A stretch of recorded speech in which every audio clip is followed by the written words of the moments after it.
మేము కలెక్టర్ గారికి క్లియర్గా చెప్పాము, ఆల్ మేనేజ్మెంట్స్తో మాట్లాడమని చెప్పాము. ఎవరినట్టు చేస్తే కఠినంగా మేము యాక్షన్ తీసుకుంటాం, దాంట్లో ఎలాంటి సందేహం లేదు.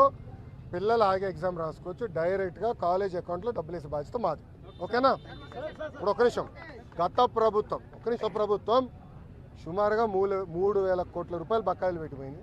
ఎందుకు పెట్టారో వాళ్ళని అడగండి, కోడిగుడ్డుని అడగండి ఒకసారి, ఎందుకు బకాయిలు పెట్టిపోయినాడు.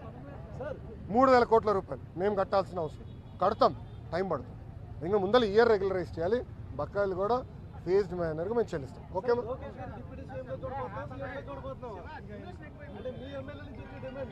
తెలుగుదేశం పార్టీ కార్యకర్తగా చూస్తున్నారు అంతే, నాకు అవసరం లేదు అనా. ఒక్క నిమిషం, చంద్రబాబు నాయుడు గారు నాకు ఏ బాధ్యత ఇచ్చినా ఆర్నిసలు నేను కష్టపడతా, పని చేస్తా, పార్టీని బలోపేతం చేస్తా, అంతేగాని పార్టీకి చెడ్డ పేరు మటుకు నేను తీసుకురాను. మీరు చూశారు, పాదయాత్రకి వెళ్ళా, నా వల్ల పార్టీకి ఏనాడు ఒక ఇబ్బంది కలగలేదు.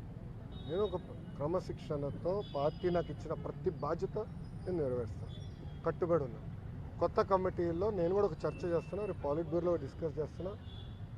ఒక వ్యక్తి ఒక పదవిలో 3 టర్ముల కన్నా ఎక్కువ ఉండకూడదు, నేను వ్యక్తిగతంగా నమ్ముతాను. అది నా వ్యక్తిగత అభిప్రాయం, పార్టీ అభిప్రాయం కాదు, నాయకుల అభిప్రాయం కాదు, నా అభిప్రాయం, లోకేష్గా నా అభిప్రాయం.